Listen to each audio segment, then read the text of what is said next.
Guys, ইমিনি তোদকে season 2 এর 8 নম্বর এপিসোডে আপনাদের স্বাগতম। তো এপিসোডের শুরুতেই আমাদের দেখানো হয় সাগো লাইব্রেরি থেকে বই নিয়ে আসতে থাকে।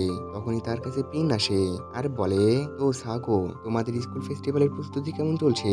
সাগো বলে, আমরা আমাদের সব কাজ শেষ করে ফেলেছি আর আমাদের ক্যাফের কাজও তাড়াতাড়ি শেষ হয়ে যাবে। পিন বলে, এতক্ষণ তোমাদের কাজ শেষ হয়ে যেত, কিন্তু সেই অলস ছেলেদের জন্য তোমার কাজ এখনো শেষ করতে পারোনি।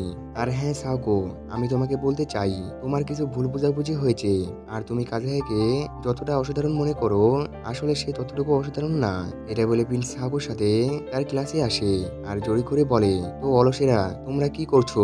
এটা শুনে সবাই ভাবতে লাগে, আমরা কি আমাদের ক্লাস টিচার চেঞ্জ করতে পারি? তখনই প্রিন্স সাগোর হাতে অনেকগুলো বই দেখে আর বলে, তুমি এইগুলার কি করবে? সাগো বলে, এগুলা দেখে আমরা ক্যাফের প্রস্তুতি নিব, কারণ এইগুলা থেকে আমরা অনেক কিছু জানতে পারবো। তারপরে কয়েকটি মেয়ে সাগর থেকে সেই বইগুলা নেই, কারণ সেইগুলাতে হার্বাল টি এর ইনফরমেশন আছে।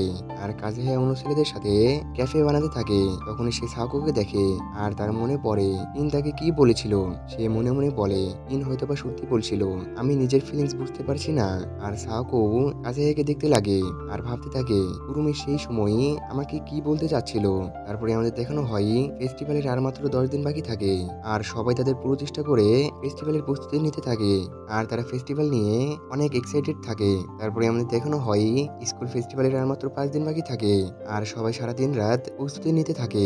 সেই জন্য তারা ক্লাসে ঘুমাতে লাগে আর ক্লাসে বসে থেকে কিন্তু এখনো সাগর সম্পর্কে ভাবতে থাকে এবং ডিউ তার বেসবল টুর্নামেন্টের প্র্যাকটিস করতে থাকে। তারপরে আমাদের দেখানো হয় স্কুল ফেস্টিভ্যালের আর মাত্র 3 দিন বাকি থাকে।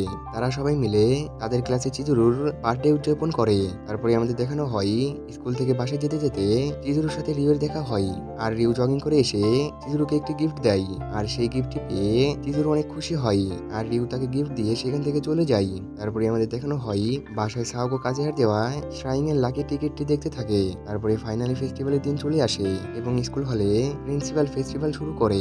আর ফেস্টিভ্যাল শুরু হওয়ার সাথে সাথে সবাই দৌড়ে তাদের ক্যাফের কাছে চলে আসে এবং তারা সবাই ফেস্টিভ্যালের মজা নিতে শুরু করে।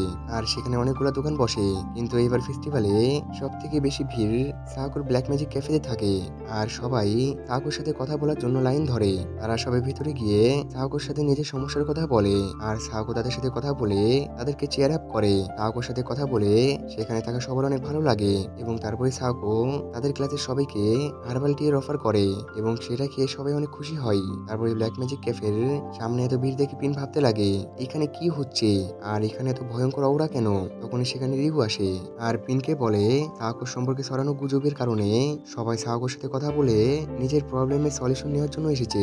এটা শুনে পিন অনেক অবাক হয়ে যায় আর বলে, সাওগোর এই লুকানো ট্যালেন্টের সম্পর্কে গোটা স্কুলকে কে বলেছে? তখনই সে দেখে সেইখান থেকে বেরিয়ে আসা সবাই অনেক খুশি থাকে। এটা দেখে পিন বলে, আমি শুরু থেকে জানতাম সাওগোর মধ্যে ট্যালেন্ট আছে, সেই জন্য আমি কখনোই তাকে ইগনোর করিনি। তারপরে আস্তে আস্তে ব্ল্যাক ম্যাজিক ক্যাফের লাইন আরো বাড়তে থাকে, যার কারণে সেখানে কাজ আরো বাড়তে থাকে। সবাই অনেক ক্লান্ত হয়ে যায়, সেই জন্য তারা সবাই 10 মিনিটের জন্য ব্রেক নেয়।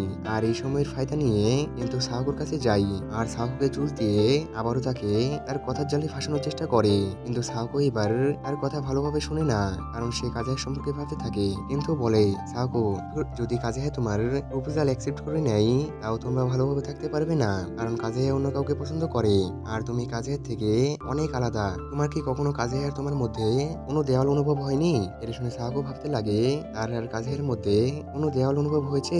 তখনই কিন্তু বলে, সাওগো, তুমি কাজের সম্পর্কে ভুলে যাও আর অন্য কাউকে পছন্দ করো, এমন কাউকে যে আমার মতন। তুমি আমাকে বলো তোমার আমাকে কেমন লাগে? এটা বলে সে দেখে সাওগো তার কথা শুনছে না। এটা দেখে সে বলে, সাওগো, আমি শুধু তোমাকে খুশি দেখতে চাই, তোমার যদি কাজের সাথে থেকে খুশি হয় তাহলে আমি তোমাকে সাপোর্ট করব। এটা বলে কিন্তু সেখান থেকে চলে যাই। আর সাওগো ভাবতে থাকে তার আর কাজের মধ্যে কি কখনো দেওয়াল অনুভব হয়েছে?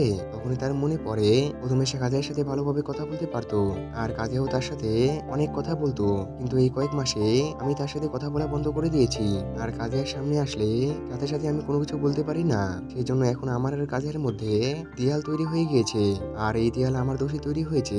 তারপরে আমাদের দেখানো হয় কিন্তু বাইরে কাজের কাছে যাই আর বলে, কাজে হ্যাঁ এটা শুধু একটু ভুল বোঝাবুঝি। কাজে হ্যাঁ বলে, তুমি কিসের সম্পর্কে কথা বলছো? কিন্তু বলে সাগর সম্পর্কে। কাজে হ্যাঁ বলে, হ্যাঁ আমি জানি সাগর আমার সম্পর্কে ভুল ধারণা আছে, কিন্তু আমার সাগর উপরে পুরো ভরসা আছে, কারণ সে খুব তাড়াতাড়ি সবকিছু সমাধান করেই ফেলে।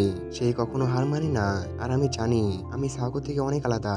আমার অনেক তাড়াতাড়ি রাগ হয় আর আমি অনেক বেশি জেলাস ফিল করি। আর সত্যি কথা তো সাহকো আমাকে যতটা গ্রেট মনে করে আমি ততটা গ্রেট না।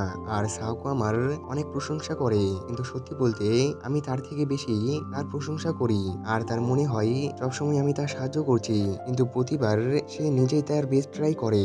আর সাহকোর মুখ থেকে ধন্যবাদ শুনতে শুনতে আমার মনে হতে লেগেছে সত্যি আমি তার সাহায্য করছি, কিন্তু সত্যি কথা তো আমি সাহকো সাহায্য করছি না। আমি এখানে কোনো কিছু করিনি। আজ পর্যন্ত সে যা কিছু করেছে সব সে নিজের থেকে করেছে। আর কাজে এটা বলে সেখান থেকে চলে যাই। তখন এই কাজের কাছে কয়েকটি ছেলে আসে আর বলে, কাজে ভাইয়া আমাদের এখানে ব্ল্যাক ম্যাজিক ক্যাফে অনেক ভালো চলছে আর আমরা অনেক কম সময়ে অনেক বেশি ইনকাম করে ফেলেছি। সাদাকোর মধ্যে সত্যি অনেক অদ্ভুত ট্যালেন্ট আছে। তখনই কাজে হ্যাঁ বলে, সাওকো তার নাম কুরুনুমা সাওকো। আর পাশে থেকে সাওকো এসব কিছু শুনতে থাকে আর তার মনে পড়ে প্রথমবার কাজে হ্যাঁ তার সাথে কিভাবে কথা বলেছিল। আর সাওকো এখন বুঝতে পারছে সে আজ পর্যন্ত কোথায় ভুল বুঝছিল। কাজে হ্যাঁ তার সাথে কখনো কথা বলা বন্ধ করেনি। সেটা আমি ছিলাম যে মন খুলে কাজের সাথে কথা বলতে পারতাম না। তারপর স্কুল ফেস্টিভ্যাল শেষ হয়ে যায় আর সবাই তাদের বাসার দিকে যেতে থাকে। সাওকো একটি জায়গায় দাঁড়িয়ে থেকে সেটা সম্পর্কে ভাবতে থাকে। তখনই সেখানে আয়না চিজুরু আসে। চিজুরু সাওকোকে তার বাসায় যাওয়ার কথা বলে। তখনই সেখানে কাজায়ের ফ্রেন্ড আসে আর তাদের বলে, তোমরা কি কাজায়াকে কোথাও দেখেছো? আয়না চিজুরু বলে, না আমরা দেখিনি। এটা শুনে কাজায়ের ফ্রেন্ড সেখান থেকে চলে যায়। তখনই সাওকো বলে, এখন আমি সবকিছু বুঝতে পারছি। আয়না চিজুরু বলে, তুমি কি বুঝতে পারছো? সাওকো বলে, কাজায়া অন্য মেয়েকে পছন্দ করলেও আমার কোনো কিছু যায় আসে না। আমি আমার বেস্ট ট্রাই করব।